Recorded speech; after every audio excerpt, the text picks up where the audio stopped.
Right now, the National Weather Desk, more wild weather across the country with tornadoes and severe weather confirmed in multiple states, damaging homes and upending lives. Just heard boom, boom, boom, boom, boom, boom, super loud. The house was shaking and everything. We'll also revisit a community 3 years after one of the deadliest tornadoes ever in Michigan. It was a really scary time, but looking back on that now, 3 years later, we're healthy, we have a new home, we're extremely lucky. Are budget cuts at the National Weather Service impacting their ability to track severe storms? Were they 40% down in staffing?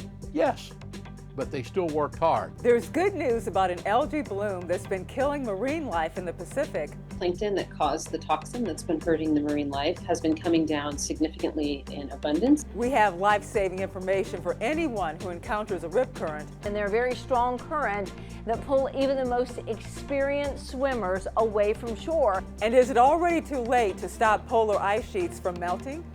From our nation's capital, this is the National Weather Desk. Good morning and welcome to the National Weather Desk. I'm Angela Brown. People living in the Midwest and South endured another day and night of severe storms. As of this morning, there are no reports of serious injuries or deaths. We start in Huntsville, Alabama, where a massive tornado was visible across the region. Here's another angle of the twister, which was spinning perilously close to a neighborhood. And there is damage, especially in the town of Madison, just outside of Huntsville. Several homes lost their roofs. Many trees also came down, forcing police to close many roads.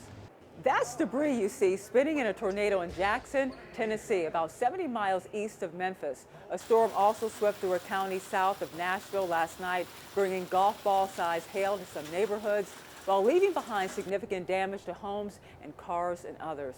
One person told us the winds lifted their car off the ground. Elsewhere, the storm sent trees falling into homes and ripped shingles off of the buildings.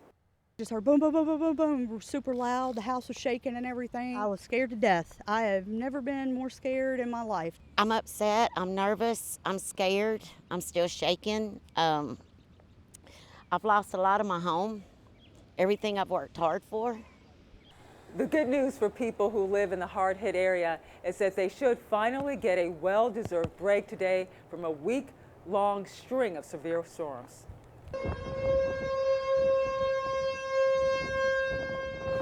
That tornado siren was heard across Springfield, Illinois, Tuesday afternoon. Tornado warnings were issued across the central part of the state. Lawmakers in Springfield even took cover beneath the State House. Recovery efforts are underway in a rural Arkansas community after several storms rolled through that state early yesterday morning. As Ashley Lunningham reports, there is extensive damage to the small town of Bismarck. Randy Orr and his wife were fast asleep early Tuesday morning when a terrifying sound jolted them awake. It sounded like a bunch of guns exploding outside. And I kept listening. I figured out it was limbs breaking. It was a tornado out there is what it was. I thought it was all over for us, to tell you the truth. When Randy looked around, he couldn't believe what he saw. His garage, now an open space. The roof of his home either ripped off or caved in, and uprooted trees littered his neighborhood. The Orr's bedroom was the only part of their home left untouched. I heard the roof fall in the living room. And I heard water going all over the house, but we never was getting wet. And when I went after my little wiener dogs that got trapped, and there I went to get them, I realized what had happened then in there, that you could see the sky. In addition to the Orrs, 2 other homes in Bismarck sustained major damage during the storm. 2 others suffered minor damage. Fire Chief Duke Evans says most of the damage around the city was limited to downed power lines and trees. Orr says he is just grateful that nobody was hurt. This stuff here get cleaned up. We'll bounce back over this. It was a similar scene in southeastern Oklahoma where a storm peeled back roofs and caused trees to fall. Crews from the National Weather Service are surveying the damage to determine the strength of Monday's tornadoes. There's a slight threat of more severe storms today. The Storm Prediction Center issued a 2 out of 5 risk for part of northern Arkansas and southern Missouri, as well as far eastern North Carolina. Isolated tornadoes and large hail are possible. The National Weather Service now says the deadly tornado that flattened portions of London, Kentucky was an EF4 with winds of 170 miles an hour. Here are before and after images of London. You can see just how destructive that tornado was. 19 people died during the storms in Kentucky, most here in London. This was one of only 5 EF4 tornadoes recorded in the U.S. this year. The recent round of severe weather across the central and southern U.S. is a reminder of how important organizations like the National Weather Service are. But with recent staff and budget cuts, some worry that important weather information might not get to those in the storm's path. Jamal Kennedy has more.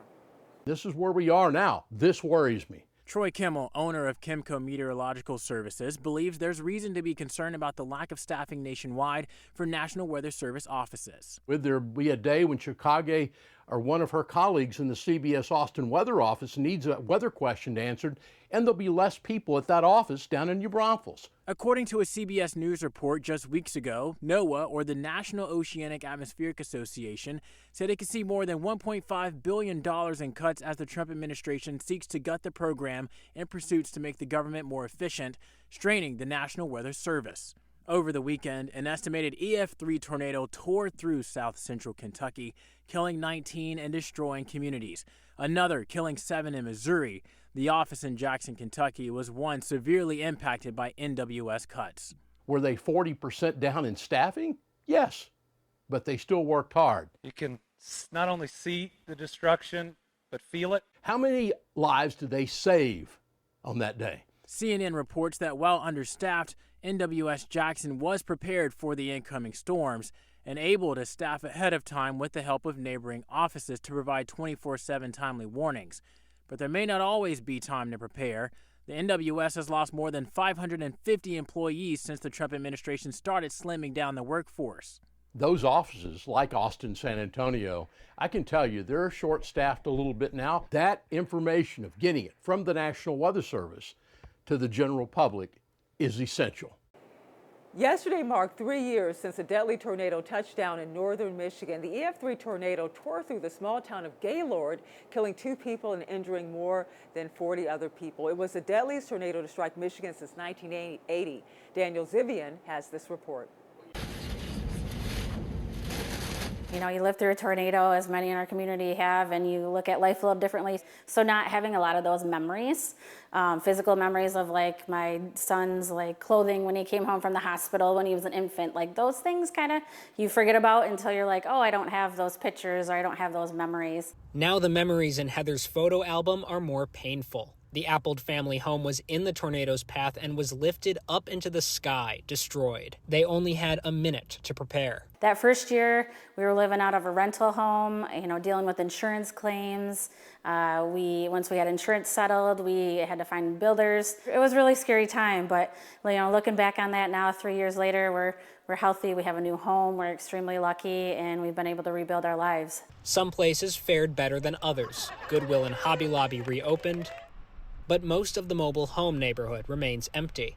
When the Otsego Community Foundation wrapped up recovery efforts last year, they siphoned $110,000 into a disaster fund. Dana Bensinger says they wanted to build it up for at least a decade, but those plans were hit hard by the historic ice storm in March. Now the debris from both disasters is starting to look the same. Our resources are strained. We've neglected other parts of our mission to respond to disaster, and we will continue to do that. But it's concerning, but I have so much faith in our community. And seeing the success of planning, I think will continue once we come up for air from this phase to continue to plan and just be really stronger for the future. It may already be too late to save the polar ice sheets from melting, making many coastal cities uninhabitable. That's according to a group of international scientists who now say the goal of restricting global warming to 1.5 degrees Celsius may not be enough. They say the world is on track for a nearly 3-degree rise by the year 2100. If the ice sheets melt, the world's oceans will rise by several feet. 230 million people around the world live within 3 feet of sea level. And coming up on the National Weather Desk, beach season is upon us, and we'll show you how to spot and avoid deadly rip currents in the water. And we'll find out why deer-related car crashes are on the rise all across the country.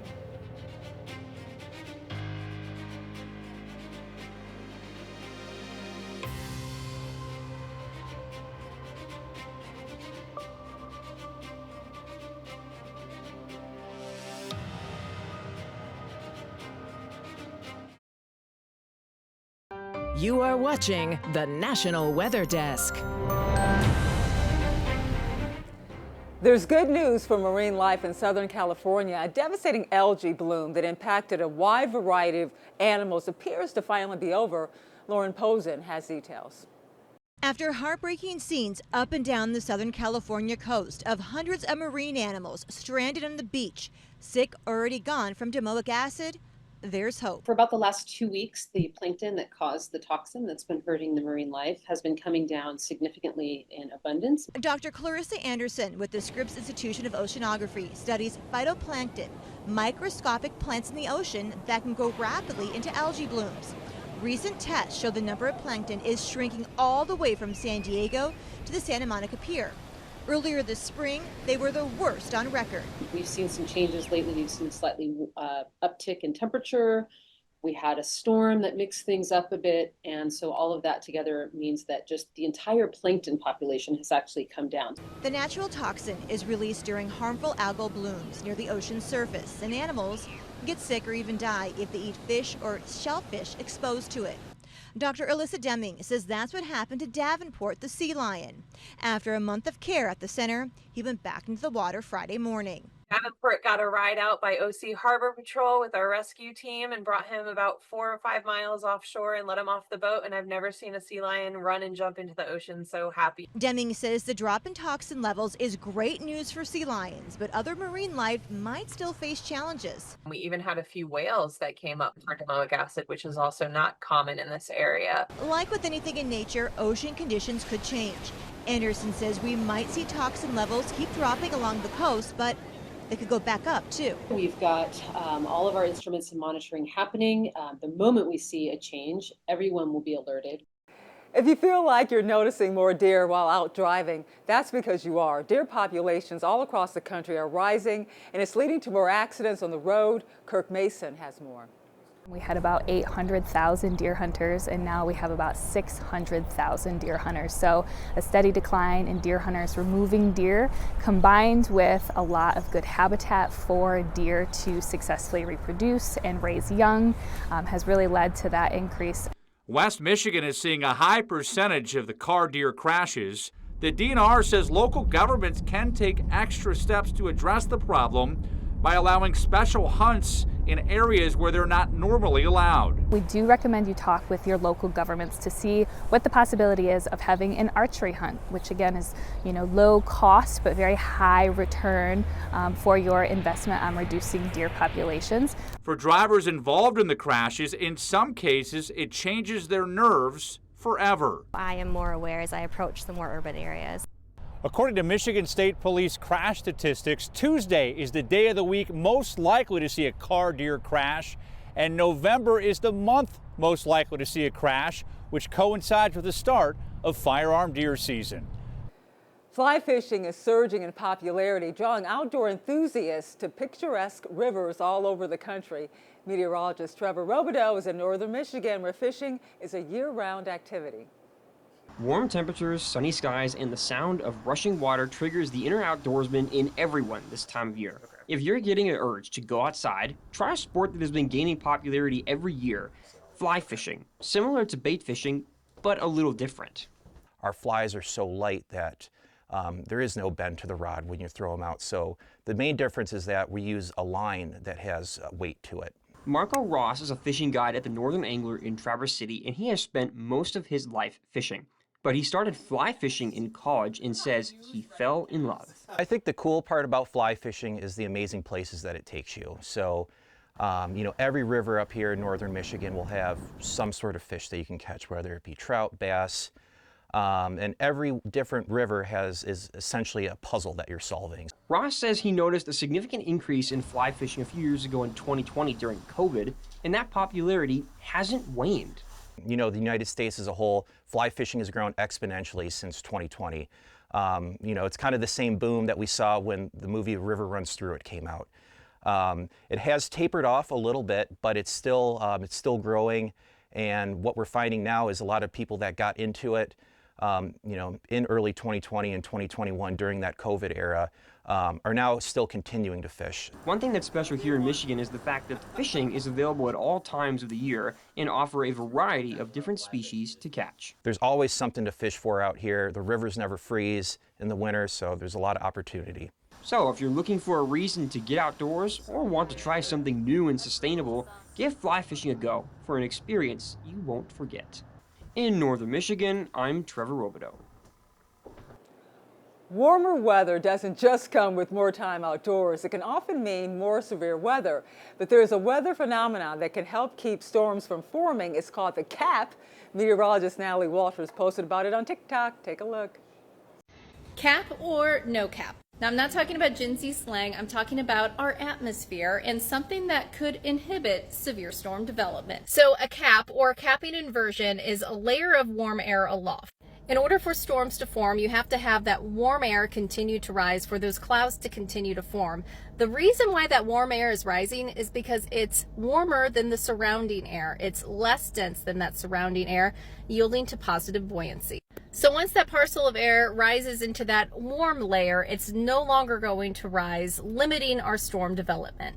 Now, if we have enough warming at the surface or cooling of that warm air aloft, you could start to see some explosive storm development, sort of like a bottle of soda with a lid on. You shake the bottle of soda, nothing's going to happen with the lid on.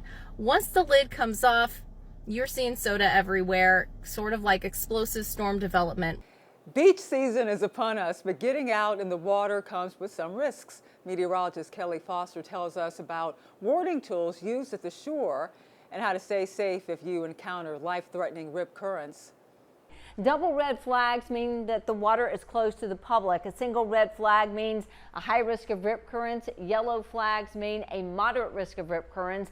And the green flags mean a low risk of rip currents. And if you see a purple flag flying with any of these, that means jellyfish is present at the stretch of beach that you're at, or even man-o-war. So what exactly is a rip current? Well, rip currents are deadly, and unfortunately they do cause drownings, and they're a very strong current that pull even the most experienced swimmers away from shore, and a lot of folks drown trying to fight that current. So we don't want you to fight the rip current. Here's some things that you can do if you ever find yourself caught in a rip current. Swim parallel to the shoreline to escape the current, and in time you will swim out of it and can safely swim back to shore.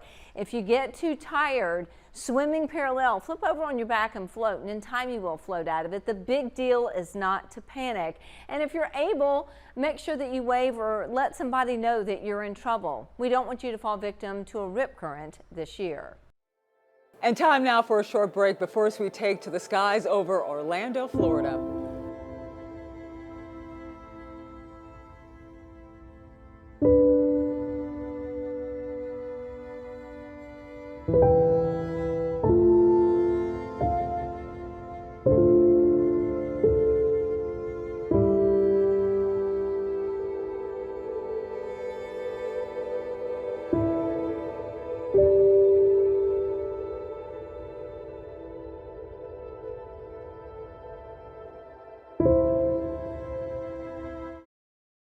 You are watching the National Weather Desk.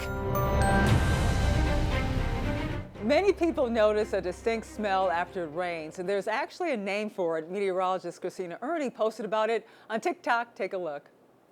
You know that distinctive smell in the air, especially in the springtime after it rains? There's actually a name for that. That musty, kind of earthy smell right after it rains is called petrichor. There's a few reasons why we get this smell.